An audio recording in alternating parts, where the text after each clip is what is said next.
वह कसाई के घर का बकरा होता है। विष पीकर मरने वाला पर्वत पर काला नाग होता है। जिसका स्वभाव अमर्यादित है वह निर्जन वन में हाथी होता है। बलिवैश्व देव न करने वाले तथा सब कुछ खा लेने वाले द्विज, ब्राह्मण, क्षत्रिय, वैश्य और बिना परीक्षण किए भोजन कर लेने वाले व्यक्ति निर्जन वन में व्याघ्र होते हैं। जो ब्राह्मण गायत्री का स्मरण नहीं करता और जो संध्योपासना नहीं करता, जिसका अंत स्वरूप दूषित तथा बाह्य स्वरूप साधु की तरह प्रतीत होता है, वह ब्राह्मण बगुला होता है। जिनको यज्ञ नहीं करना चाहिए उनके यहाँ यज्ञ कराने वाला ब्राह्मण गांव का सूअर होता है। क्षमता से अधिक यज्ञ कराने वाला गर्दभ तथा बिना आमंत्रण के भोजन करने वाला कौआ होता है। जो सत्पात्र शिष्य को विद्या नहीं प्रदान करता वह ब्राह्मण बैल होता है। गुरु की सेवा न करने वाला शिष्य बैल और गधा होता है। गुरु के प्रति अपमान के तात्पर्य से हूं या तू शब्दों का उच्चारण करने वाला और वाद विवादों में ब्राह्मण को पराजित करने वाला जल विहीन अरण्य में ब्रह्म राक्षस होता है। प्रतिज्ञा करके द्विज को दान न देने वाला सियार होता है। सत्पुरुषों का अनादर करने वाला व्यक्ति अग्निमुख सियार होता है। मित्र से द्रोह करने वाला पर्वत का गीध होता है और क्रय में धोखा देने वाला उल्लू होता है। वर्णाश्रम की निंदा करने वाला वन में कपोत होता है।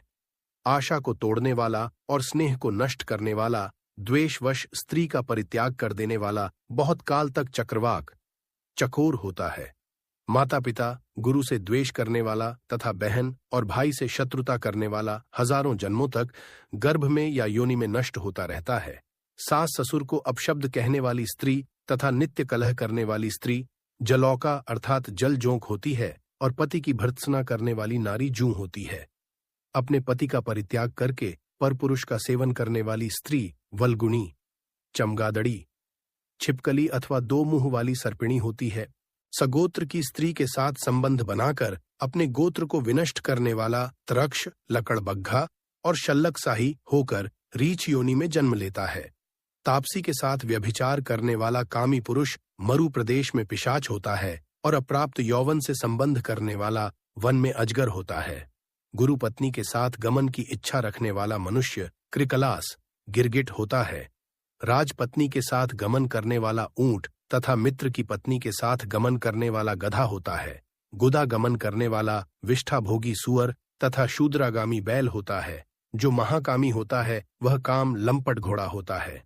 किसी के मरणा शौच में एकादशाह तक भोजन करने वाला कुत्ता होता है। ददेव द्रव्य भोक्ता देवलक ब्राह्मण मुर्गे की योनि प्राप्त करता है।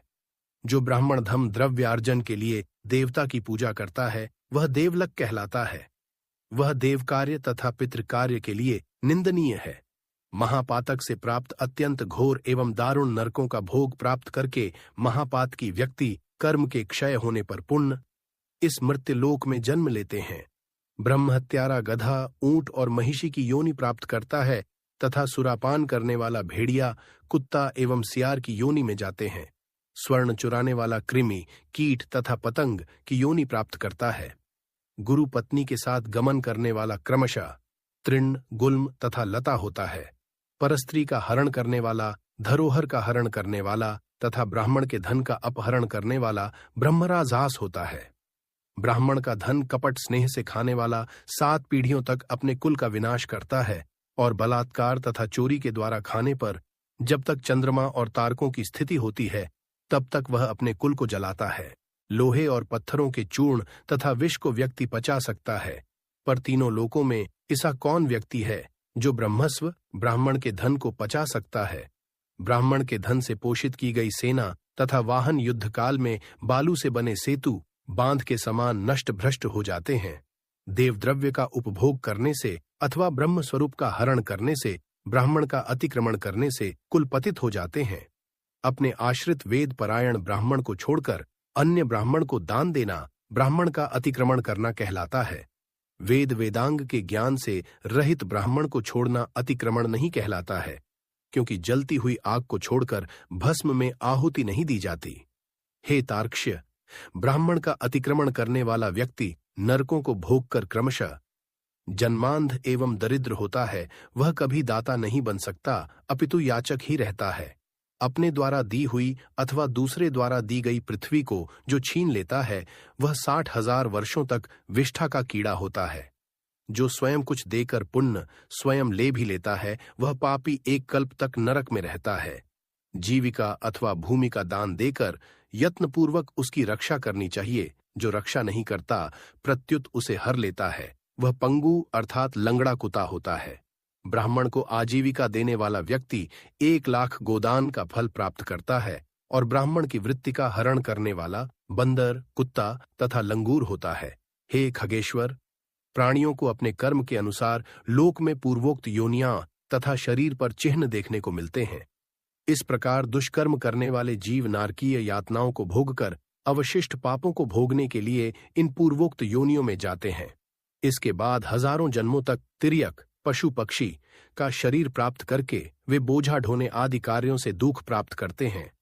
फिर पक्षी बनकर वर्षा, शीत तथा आतप से दुखी होते हैं।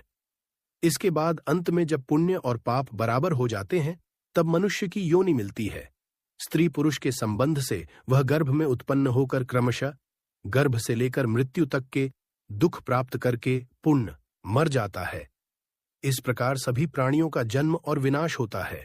ये जन्म मरण का चक्र चारों प्रकार की सृष्टि में चलता रहता है। मेरी माया से प्राणी रहट घटी यंत्र की भांति ऊपर नीचे की योनियों में भ्रमण करते रहते हैं। कर्मपाश बंधे रहकर कभी वे नरक में और कभी भूमि पर जन्म लेते हैं। दान न देने से प्राणी दरिद्र होता है। दरिद्र हो जाने पर फिर पाप करता है। पाप के प्रभाव से नरक में जाता है और नरक से लौटकर पुण्य, दरिद्र और पुण्य, पापी होता है। प्राणी के द्वारा किए गए शुभ और अशुभ कर्मों का फल भोग उसे अवश्य ही भोगना पड़ता है, क्योंकि सैकड़ों कल्पों के बीत जाने पर भी बिना भोग के कर्म फल का नाश नहीं होता। अध्याय 6। गरुड़ जी ने कहा, हे केशव, नरक से आया हुआ जीव माता के गर्भ में कैसे उत्पन्न होता है?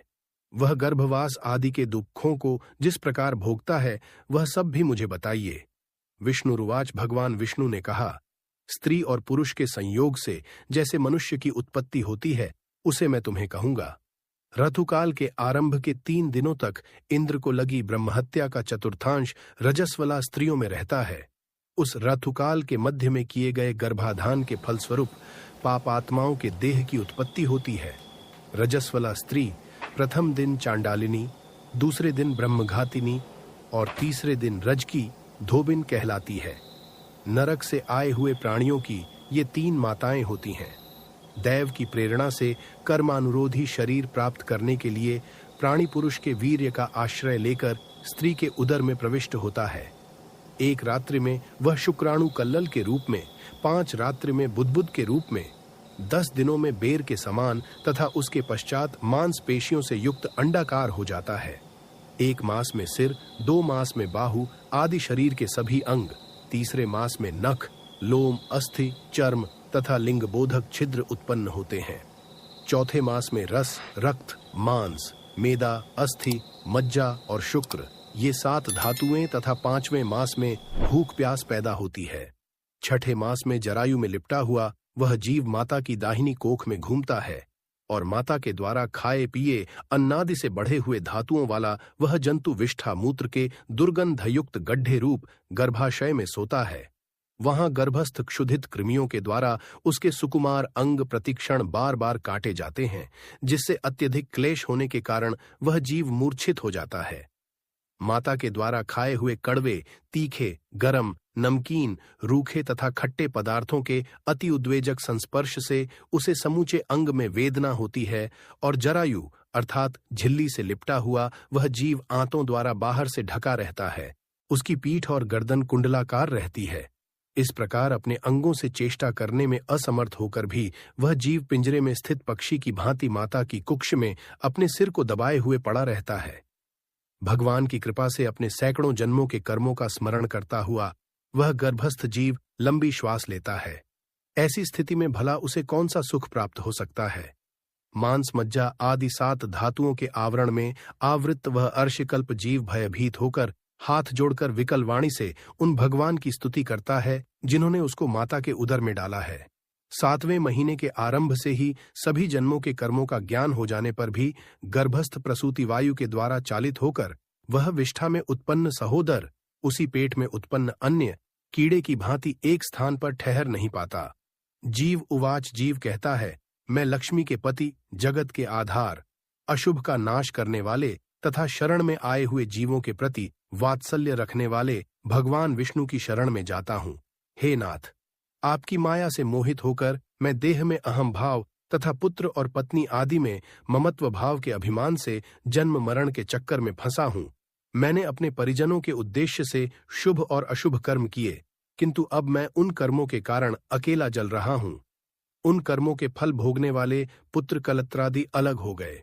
यदि इस गर्भ से निकलकर मैं बाहर आऊं तो फिर आपके चरणों का स्मरण करूंगा और ऐसा उपाय करूंगा जिससे मुक्ति प्राप्त कर लूं।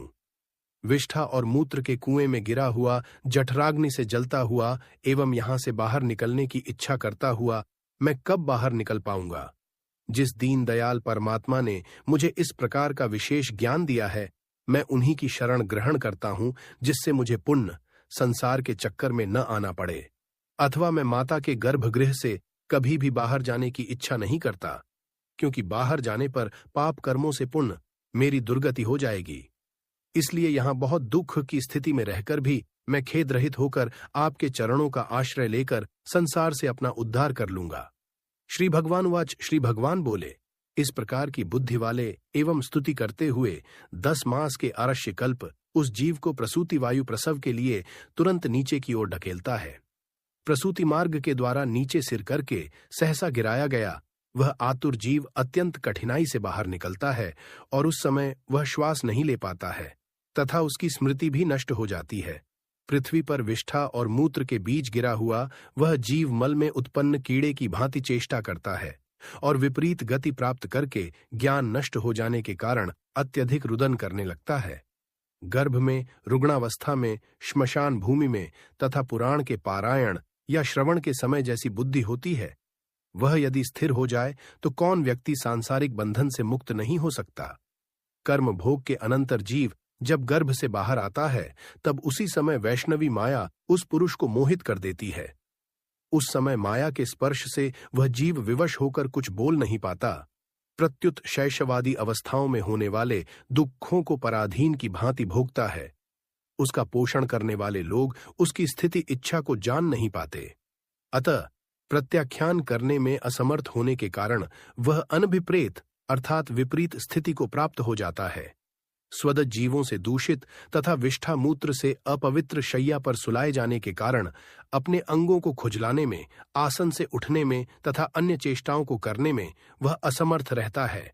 जैसे एक कृमि दूसरे कृमि को काटता है, उसी प्रकार ज्ञान शून्य और रोते हुए उस शिशु की कोमल त्वचा को डांस, मच्छर और खटमल आदि जंतु व्यथित करते हैं।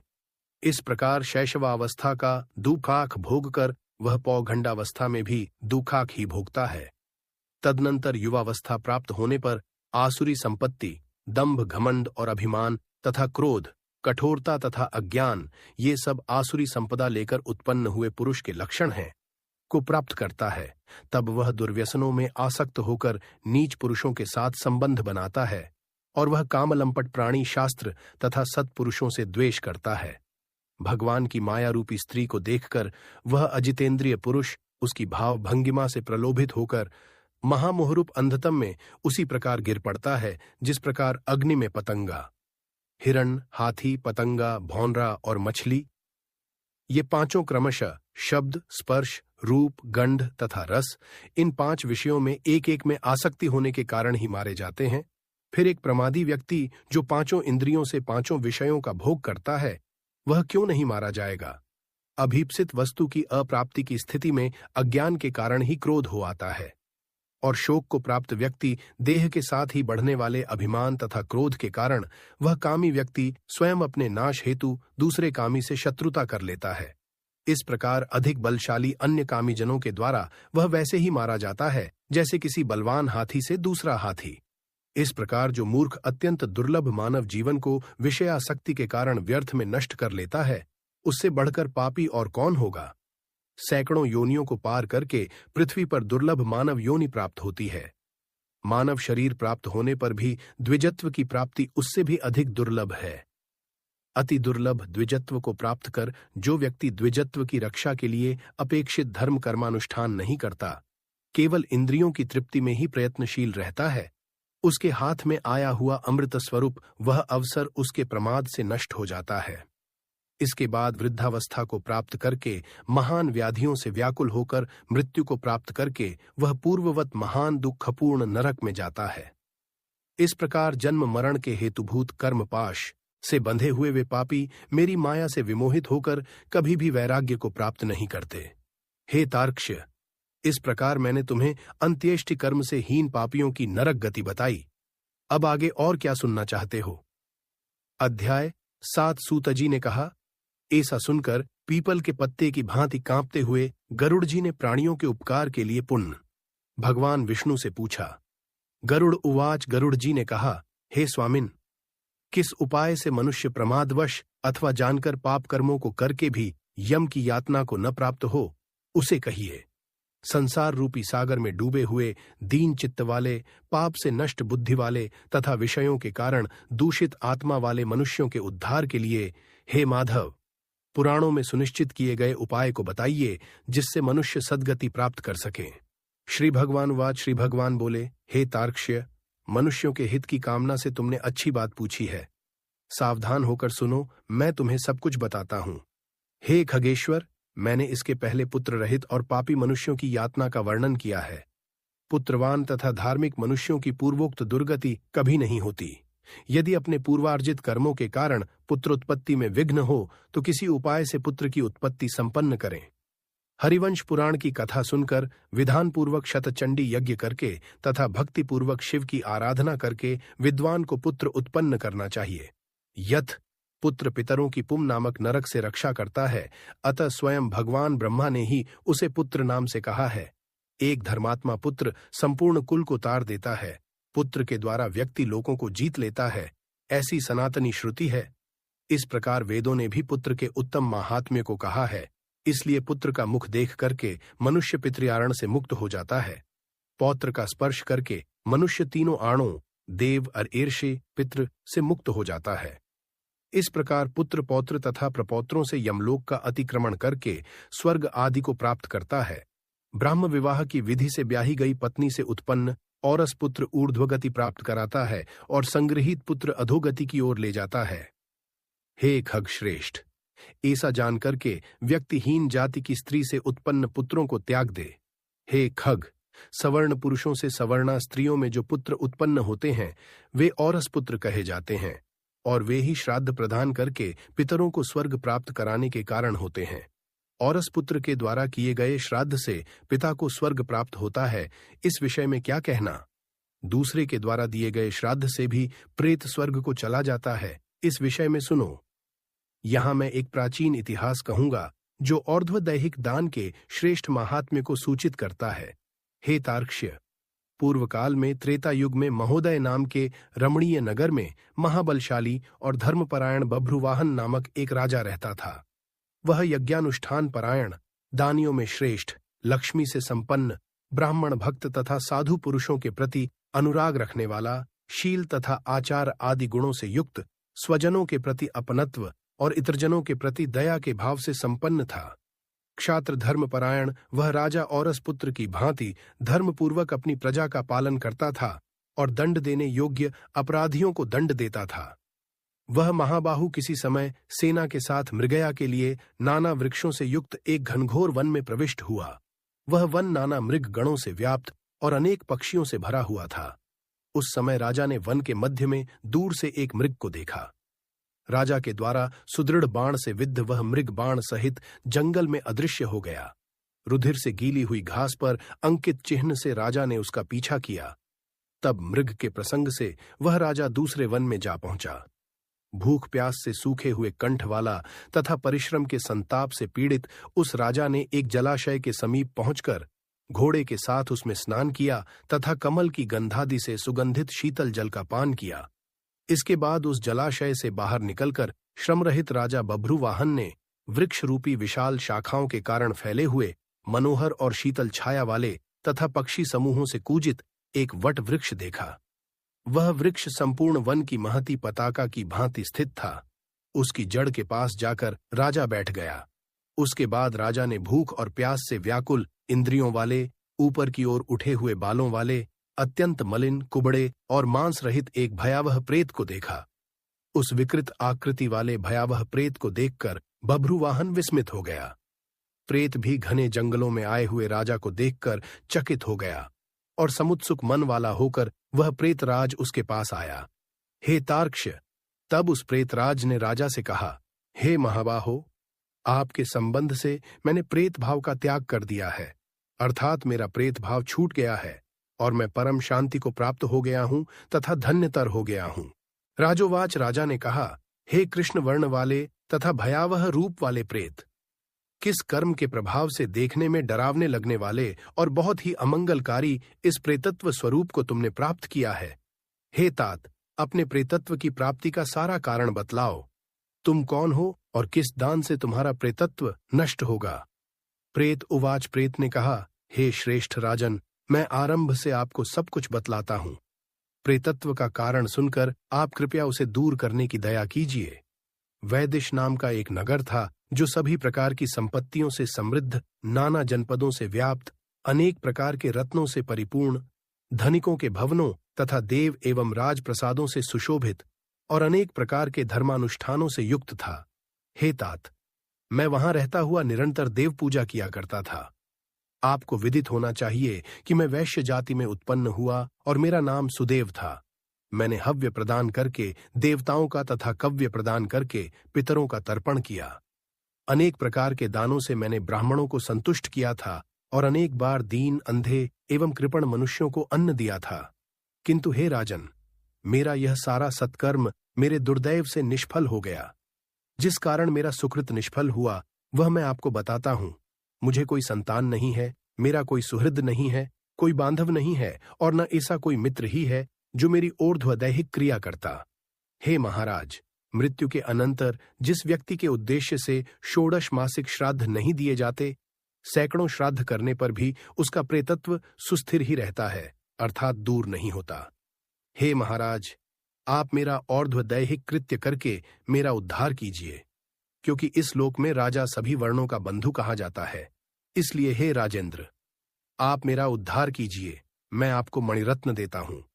हे वीर, यदि आप मेरा हित चाहते हैं तो जैसे मेरी सद्गति हो सके और मेरी प्रेत योनि से जैसे मुक्ति हो सके वैसा आप करें। भूख, प्यास आदि दुखों के कारण यह प्रेत योनि मेरे लिए दुस्सह हो गई है। इस वन में सुंदर स्वाद वाले शीतल जल और फल विद्यमान हैं, फिर भी मैं भूख तथा प्यास से पीड़ित हूं। मुझे जल व फल की प्राप्ति नहीं हो पाती। हे राजन, यदि मेरे उद्देश्य से यथाविधि नारायण बलि की जाए, उसके बाद वेद मंत्रों के द्वारा मेरी सभी ऊर्ध्वदैहिक क्रिया संपन्न की जाए तो निश्चित ही मेरा प्रेतत्व नष्ट हो जाएगा, इसमें कोई संशय नहीं है।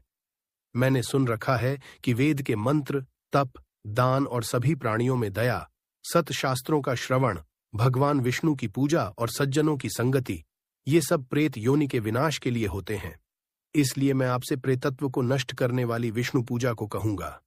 हे राजन, न्यायोपार्जित 2 सुवर्ण 32 माशा भार का सोना लेकर उससे नारायण की एक प्रतिमा बनवाए, जिसे विविध पवित्र जलों से स्नान कराकर 2 पीले वस्त्रों से वेष्टित करके सभी अलंकारों से विभूषित कर अधिवासित करें।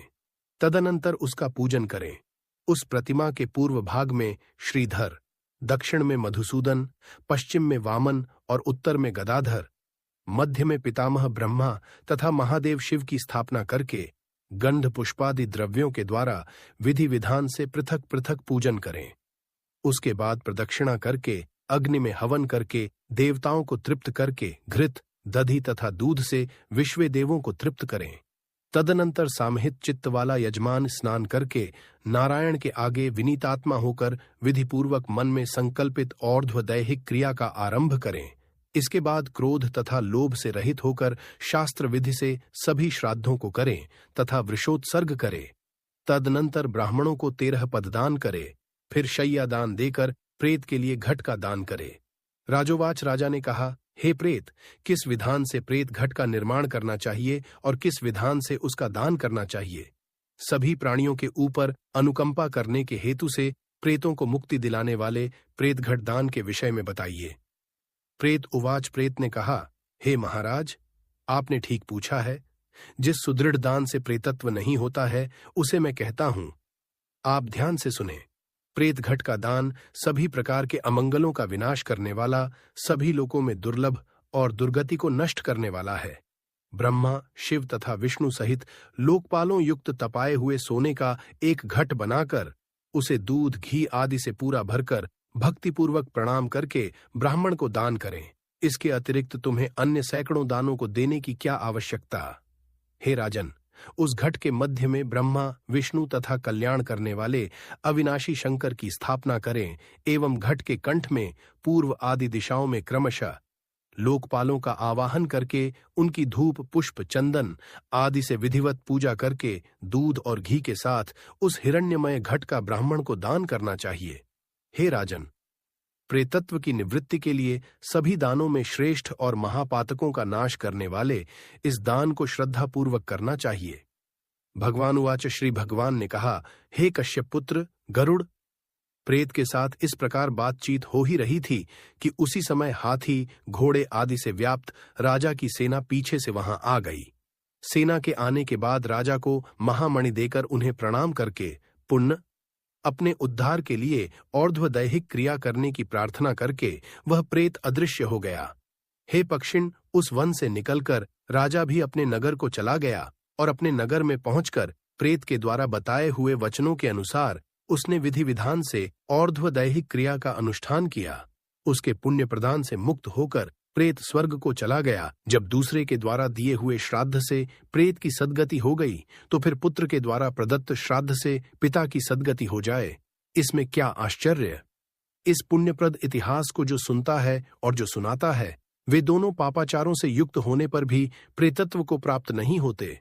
दोस्तों, आपको बधाई हो, आपने इस महागरुण पुराण के आधे अध्यायों को पार कर दिया है।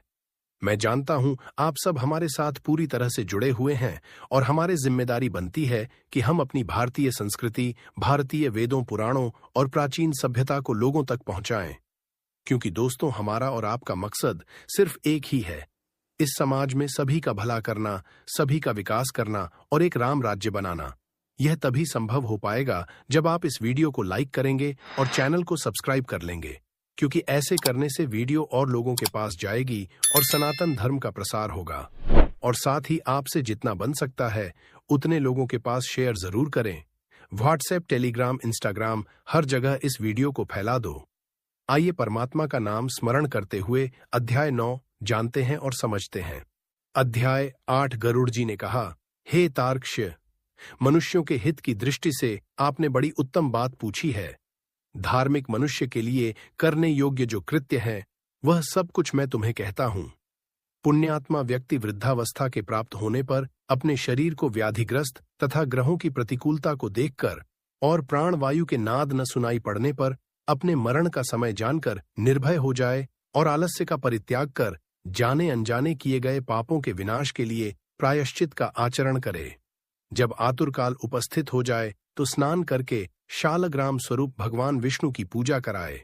गंध, पुष्प, कुंकुम, तुलसी दल, धूप, दीप तथा बहुत से मोदक आदि नैवेद्यों को समर्पित करके भगवान की अर्चा करे और विप्रों को दक्षिणा देकर नैवेद्य का ही भोजन कराए तथा अष्टाक्षर ऊ नमो नारायणाय अथवा द्वादशाक्षर ऊ नमो भगवते वासुदेवाय मंत्र का जप करें।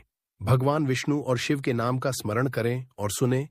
भगवान का नाम कानों से सुनाई पड़ने पर वह मनुष्य के पाप को नष्ट करता है। रोगी के समीप आकर बांधवों को शोक नहीं करना चाहिए। प्रत्युत मेरे पवित्र नाम का बार बार स्मरण करना चाहिए। विद्वान व्यक्ति को मत्स्य, कूर्म, वराह, नारसिंह, वामन, परशुराम, राम, कृष्ण, बुद्ध और कल्कि भगवान के ये 10 अवतार हैं। इन 10 नामों का सदा स्मरण कीर्तन करना चाहिए। जो व्यक्ति रोगी के समीप उपर्युक्त नामों का कीर्तन करते हैं वे ही उसके सच्चे बांधव कहे गए हैं। कृष्ण, यह मंगलमय नाम जिसकी वाणी से उच्चरित होता है, उसके करोड़ों महापातक तत्काल भस्म हो जाते हैं। मरणासन्न अवस्था में अपने पुत्र के बहाने से नारायण नाम लेकर अजामिल भी भगतधाम को प्राप्त हो गया, तो फिर जो श्रद्धापूर्वक भगवान के नाम का उच्चारण करने वाले हैं उनके विषय में क्या कहना। दूषित चित्त वृत्ति वाले व्यक्ति के द्वारा भी स्मरण किए जाने पर भगवान उसके समस्त पापों को नष्ट कर देते हैं, जैसे अनिच्छापूर्वक भी स्पर्श करने पर अग्नि जलाता ही है। हे द्विज, वासना के सहित पापों का समूल विनाश करने की जितनी शक्ति भगवान नाम में है, पातकी मनुष्य उतना पाप करने में समर्थ ही नहीं है। यमदेव अपने किंकरों से कहते हैं, हे दूतों, हमारे पास नास्तिक जनों को ले आया करो। भगवान के नाम का स्मरण करने वाले मनुष्यों को मेरे पास मत लाया करो, क्योंकि मैं स्वयं अच्युत, केशव, राम, नारायण, कृष्ण, दामोदर, वासुदेव, हरि, श्रीधर, माधव, गोपिका वल्लभ, जानकी नायक रामचंद्र का भजन करता हूँ। हे दूतों, जो व्यक्ति हे कमल नयन, हे वासुदेव, हे विष्णु, हे धरणीधर, हे अच्युत, हे शंख चक्रपाणि, आप मेरे शरणदाता हो, ऐसा कहते हैं, उन निष्पाप व्यक्तियों को तुम दूर से ही छोड़ देना। हे दूतों, जो निष्किंचन और रसज्ञ परमहंसों के द्वारा निरंतर आस्वादित भगवान मुकुंद के पादारविंद मकरंद रस से विमुख है, अर्थात भगवत भक्ति से विमुख है और नरक के मूल गृहस्थी के प्रपंच में तृष्णा से बद्ध है, ऐसे असत पुरुषों को मेरे पास लाया करो, जिनकी जिह्वा भगवान के गुण और नाम का कीर्तन नहीं करती, चित्त भगवान के चरणाविंद का स्मरण नहीं करता, सिर एक बार भी भगवान को प्रणाम नहीं करता।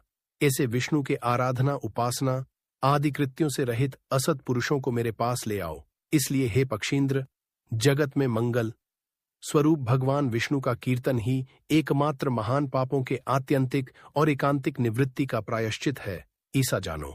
नारायण से पराडमुख रहने वाले व्यक्तियों के द्वारा किए गए प्रायश्चित्ताचरण भी दुर्बुद्धि प्राणी को उसी प्रकार पवित्र नहीं कर सकते, जैसे मदिरा से भरे घट को गंगा जी सदृश नदियां पवित्र नहीं कर सकती।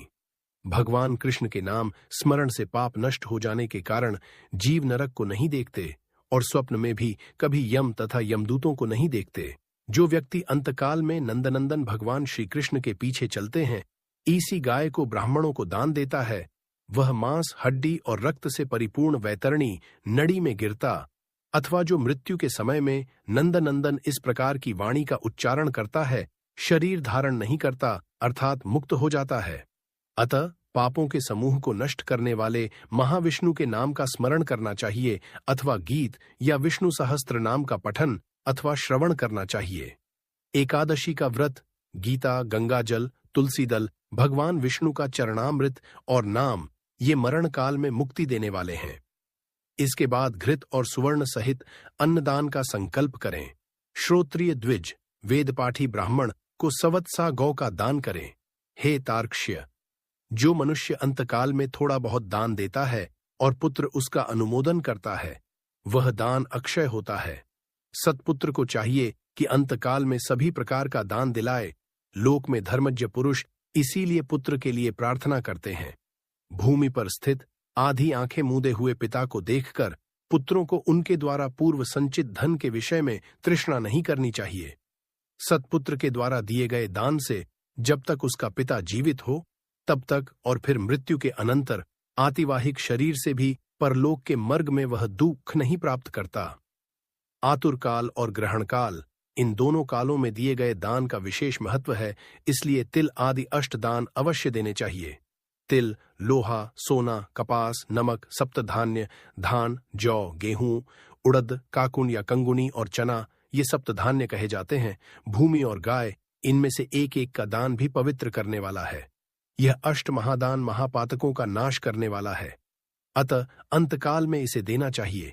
इन दानों का जो उत्तम फल है उसे सुनो। 3 प्रकार के पवित्र तिल मेरे पसीने से उत्पन्न हुए हैं। असुर, दानव और दैत्य तिल दान से तृप्त होते हैं। श्वेत, कृष्ण तथा कपिल, भूरे वर्ण के तिल का दान वाणी, मन और शरीर के द्वारा किए गए त्रिविध पापों को नष्ट कर देता है। लोहे का दान भूमि में हाथ रखकर देना चाहिए। ऐसा करने से वह जीव यम सीमा को नहीं प्राप्त होता और यम मार्ग में नहीं जाता।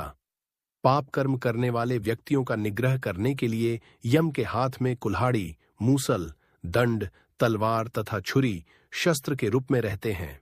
यमराज के आयुधों को संतुष्ट करने के लिए यह लोहे का दान कहा गया है, इसलिए यमलोक में सुख देने वाले लोहदान को करना चाहिए।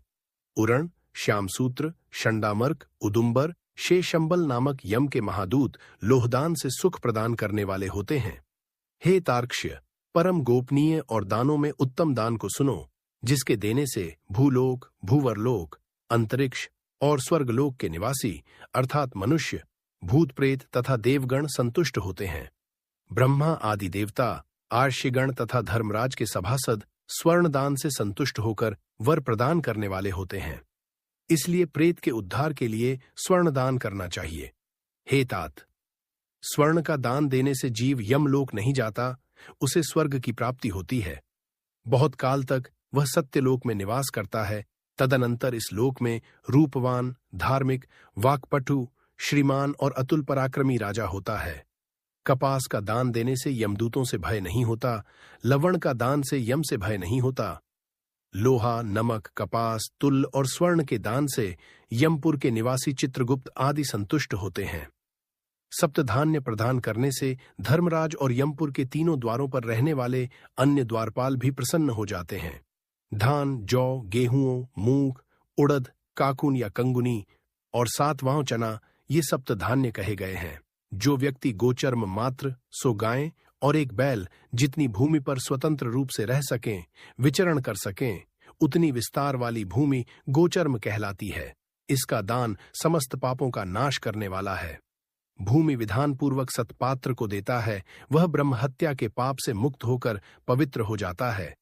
ईसा मुनीश्वरों ने देखा है, राज्य में किया हुआ अर्थात राज्य संचालन में राजा से होने वाला महापाप न व्रतों से, न तीर्थ सेवन से और न अन्य किसी दान से नष्ट होता है, अपितु वह तो केवल भूमि दान से ही विलीन होता है। जो व्यक्ति ब्राह्मण को धान्यपूर्ण पृथ्वी का दान करता है, वह देवताओं और असुरों से पूजित होकर इंद्रलोक में जाता है। हे गरुड़, अन्य दानों का फल अत्यल्प होता है, किंतु पृथ्वी दान का पुण्य दिन प्रतिदिन बढ़ता जाता है। भूमि का स्वामी होकर भी जो ब्राह्मण को भूमि नहीं देता, वह जन्मांतर में किसी ग्राम में एक कुटिया तक भी नहीं प्राप्त करता और जन्म जन्मांतर में अर्थात प्रत्येक जन्म में दरिद्र होता है। भूमि का स्वामी होने के अभिमान में जो भूमि का दान नहीं करता, वह तब तक नरक में निवास करता है जब तक शेष नाग पृथ्वी को धारण करते हैं। इसलिए भूमि के स्वामी को भूमि दान करना ही चाहिए। अन्य व्यक्तियों के लिए भूमि दान के स्थान पर मैंने गोदान का विधान किया है। इसके बाद अंतधेनु का दान करना चाहिए और रुद्रधेनु देनी चाहिए। तदनंतर आर्णधेनु देकर मोक्षधेनु का दान करना चाहिए। हे खग, विशेष विधान पूर्वक वैतरणी धेनु का दान करना चाहिए। दान में दी गई गौएं मनुष्य को त्रिविध पापों से मुक्त करती है। बाल्यावस्था में, कुमारावस्था में, युवावस्था में, वृद्धावस्था में अथवा दूसरे जन्म में, रात में, प्रातःकाल, मध्याह्न, अपराह्न और दोनों संध्या कालों में शरीर, मन और वाणी से जो पाप किए गए हैं, वे सभी पाप तपस्या और सदाचार से युक्त वेदविद ब्राह्मणों को उपस्कर युक्त दान सामग्री सहित सवत्सा और दूध देने वाली कपिला गौ के एक बार दान देने से नष्ट हो जाते हैं।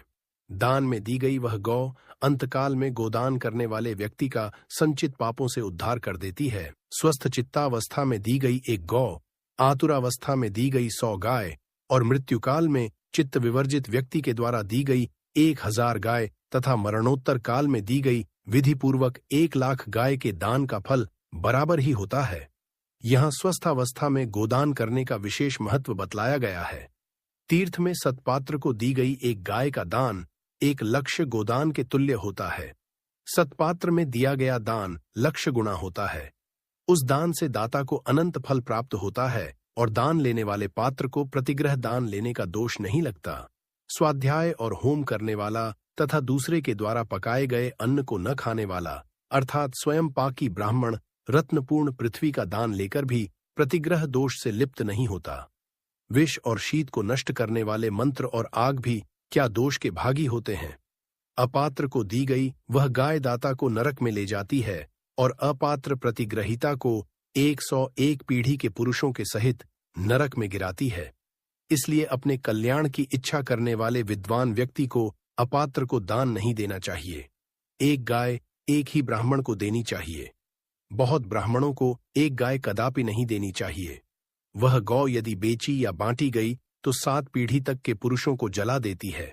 हे खगेश्वर, मैंने तुमसे पहले वैतरणी नदी के विषय में कहा था, उसे पार करने के उपायभूत गोदान के विषय में मैं तुमसे कहता हूं। काले अथवा लाल रंग की गाय को सोने के सींग, चांदी के खुर और कांसे के पात्र की दोहनी के सहित 2 काले रंग के वस्त्रों से आच्छादित करें। उसके कंठ में घंटा बांधे, तब कपास के ऊपर वस्त्र सहित ताम्र पात्र को स्थापित करके वहां लोहदंड सहित सोने की यम मूर्ति भी स्थापित करे और कांसे के पात्र में घृत रखकर यह सब ताम्र पात्र के ऊपर रखें। ईख की नींव बनाकर उसे रेशमी सूत्र से बांधकर भूमि पर गड्ढा खोदे एवं उसमें जल भरकर वह ईख की नाव उसमें डाले। उसके समीप सूर्य की देह से उत्पन्न हुई धेनु को खड़ी करके शास्त्रीय विधि विधान के अनुसार उसके दान का संकल्प करें। ब्राह्मणों को अलंकार और वस्त्र का दान दें तथा गंध, पुष्प, अक्षत आदि से विधानपूर्वक गाय की पूजा करें। गाय की पूंछ को पकड़कर ईख की नाव पर पैर रखकर ब्राह्मण को आगे करके इस मंत्र को पढ़े। हे जगन्नाथ, हे शरणागत वत्सल, भवसागर में डूबे हुए शोक संताप की लहरों से दुख प्राप्त करते हुए जनों के आप ही रक्षक हैं।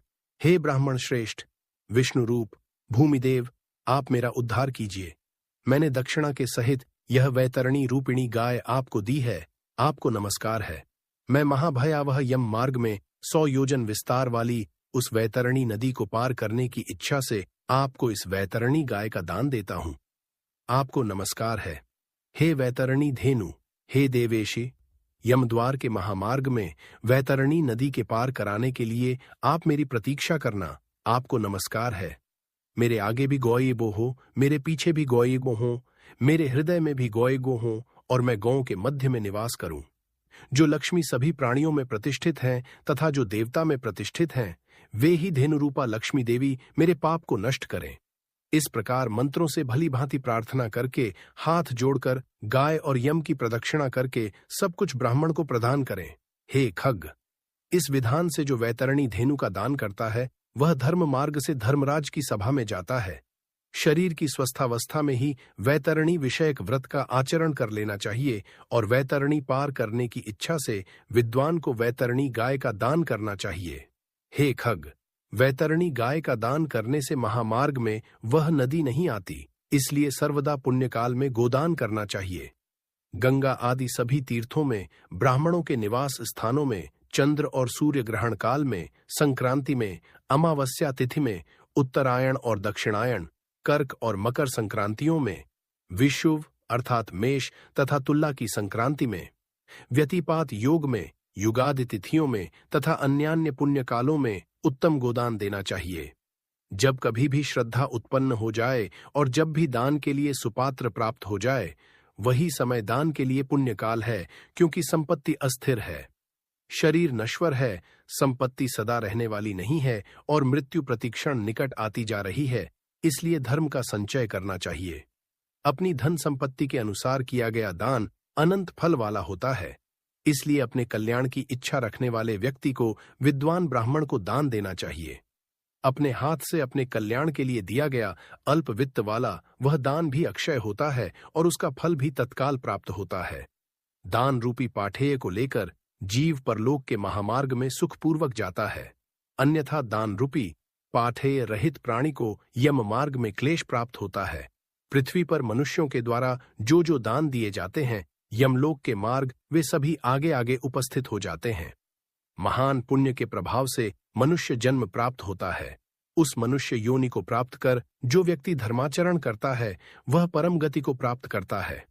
धर्म को न जानने के कारण व्यक्ति संसार में दुखपूर्वक जन्म लेता है और मरता है। केवल धर्म के सेवन में ही मनुष्य जीवन की सफलता है। धन, पुत्र, पत्नी आदि बांधव और यह शरीर भी सब कुछ अनित्य है, इसलिए धर्माचरण करना चाहिए। जब तक मनुष्य जीता है तभी तक बंधु बांधव और पिता आदि का संबंध रहता है। मरने के अनंतर क्षण मात्र में संपूर्ण स्नेह संबंध निवृत्त हो जाता है। जीवितावस्था में अपनी आत्मा ही अपना बंधु है, ऐसा बार बार विचार करना चाहिए। मरने के अनंतर कौन उसके उद्देश्य से दान देगा, ऐसा जानकर अपने हाथ से ही सब कुछ दान देना चाहिए, क्योंकि जीवन अनित्य है।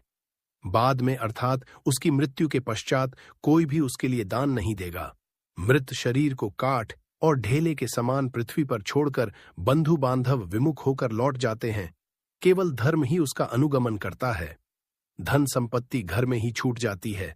सभी बंधु बांधव श्मशान में छूट जाते हैं, किंतु प्राणी के द्वारा किया हुआ शुभाशुभ कर्म परलोक में उसके पीछे पीछे जाता है। शरीर आग से जल जाता है, किंतु किया हुआ कर्म साथ में रहता है। प्राणी जो कुछ पाप अथवा पुण्य करता है, उसका वह सर्वत्र भोग प्राप्त करता है। इस दुखपूर्ण संसार सागर में कोई भी किसी का बंधु नहीं है। प्राणी अपने कर्म संबंध से संसार में आता है और फल भोग से कर्म का क्षय होने पर पुण्य चला जाता है, अर्थात मृत्यु को प्राप्त हो जाता है। माता पिता, पुत्र, भाई, बंधु और पत्नी आदि का परस्पर मिलन प्याऊ पर एकत्र हुए जंतुओं के समान अथवा नदी में बहने वाले काष्ठ समूह के समान नितांत चंचल अर्थात अस्थिर है। किसके पुत्र, किसके पौत्र, किसकी भार्या और किसका धन, संसार में कोई किसी का नहीं है। इसलिए अपने हाथ से स्वयं दान देना चाहिए। जब तक धन अपने अधीन है तब तक ब्राह्मण को दान कर दें, क्योंकि धन दूसरे के अधीन हो जाने पर तो दान देने के लिए कहने का साहस भी नहीं होगा। पूर्व जन्म में किए हुए दान के फलस्वरूप यहां बहुत सारा धन प्राप्त हुआ है, इसलिए ऐसा जानकर धर्म के लिए धन देना चाहिए। धर्म से अर्थ की प्राप्ति होती है, धर्म से काम की प्राप्ति होती है और धर्म से ही मोक्ष की भी प्राप्ति होती है, इसलिए धर्माचरण करना चाहिए। धर्म श्रद्धा से धारण किया जाता है, बहुत सी धनराशि से नहीं। अकिंचन मुनिगण भी श्रद्धावान होकर स्वर्ग को प्राप्त हुए हैं। जो मनुष्य पत्र, पुष्प, फल अथवा जल मुझे भक्ति भाव से समर्पित करता है, उस संयतात्मा के द्वारा भक्तिपूर्वक दिए गए पदार्थों को मैं प्राप्त करता हूं।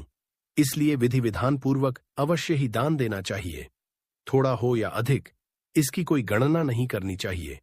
जो पुत्र पृथ्वी पर पड़े हुए आतुर पिता के द्वारा दान दिलाता है, वह धर्मात्मा पुत्र देवताओं के लिए भी पूजनीय होता है।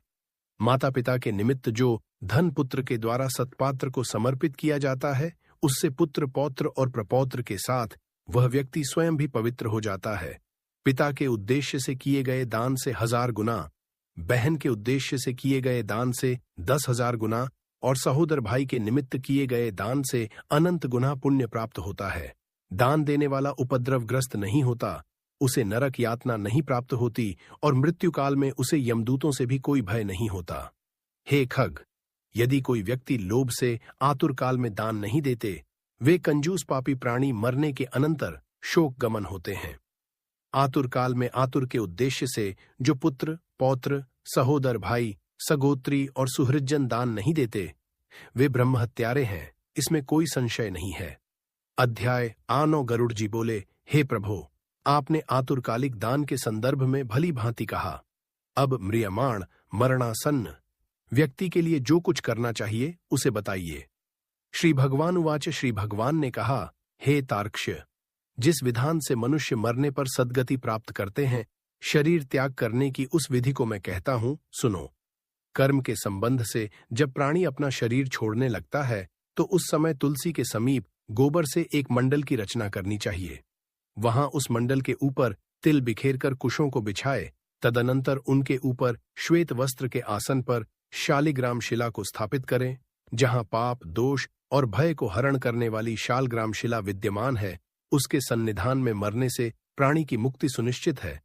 जहां जगत के ताप का हरण करने वाली तुलसी वृक्ष की छाया है, वहां मरने से सदैव मुक्ति ही होती है, जो मुक्ति दानादि कर्मों से दुर्लभ है। जिसके घर में तुलसी वृक्ष के लिए स्थान बना हुआ है, वह घर तीर्थ स्वरूप ही है। वहां यम के दूत प्रवेश नहीं करते। तुलसी की मंजरी से युक्त होकर जो प्राणी अपने प्राणों का परित्याग करता है, वह सैकड़ों पापों से युक्त हो तो भी यमराज उसे देख नहीं सकते। तुलसी के दल को मुख में रखकर तिल और कुश के आसन पर मरने वाला व्यक्ति पुत्रहीन हो तो भी संदेह विष्णुपुर को जाता है।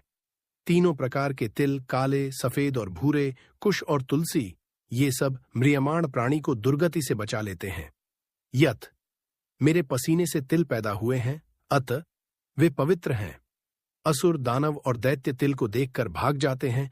हे तार्क्ष्य, मेरे रोम से पैदा हुए दर्भ, कुश मेरी विभूति है, इसलिए उनके स्पर्श से ही मनुष्य को स्वर्ग की प्राप्ति होती है। कुश के मूल में ब्रह्मा, कुश के मध्य में जनार्दन और कुश के अग्रभाग में शंकर, इस प्रकार तीनों देवता कुश में स्थित रहते हैं। इसलिए कुश, अग्नि, मंत्र, तुलसी, ब्राह्मण और गौ, ये बार बार उपयोग किए जाने पर भी निर्माल्य नहीं होते। पिंडदान में उपयोग किए दर्भ, प्रेत के निमित्त भोजन करने वाले ब्राह्मण, नीच के मुख से उच्चरित मंत्र, नीच संबंधी गाय और तुलसी तथा चिता की आग, ये सब निर्माल्य अर्थात अपवित्र होते हैं। बिना लीपी हुई भूमि पर और चारपाई आदि पर या आकाश में, भूमि की सतह से ऊपर राक्षस, पिशाच, भूत, प्रेत और यमदूत प्रविष्ट हो जाते हैं। इसलिए भूमि पर मंडल बनाए बिना अग्निहोत्र, श्राद्ध, ब्राह्मण भोजन, देव पूजन और आतुर व्यक्ति का स्थापना नहीं करना चाहिए। इसलिए लीपी हुई भूमि पर आतुर व्यक्ति को लिटाकर उसके मुख में स्वर्ण और रत्न का प्रक्षेप करके शालग्राम स्वरूपी भगवान विष्णु का पादोदाग देना चाहिए। जो शालग्राम शिला के जल को बिंदु मात्र भी पीता है, वह सभी पापों से मुक्त हो वैकुंठ लोक में जाता है। इसलिए आतुर व्यक्ति को महापातक को नष्ट करने वाले गंगा जल को देना चाहिए। गंगा जल का पान सभी तीर्थों में किए जाने वाले स्नान दानादि के पुण्य रूपी फल को प्रदान करने वाला है। जो शरीर को शुद्ध करने वाले चांद्रायण व्रत को 1000 बार करता है और जो एक बार गंगा जल का पान करता है, वे दोनों समान फल वाले रहते हैं।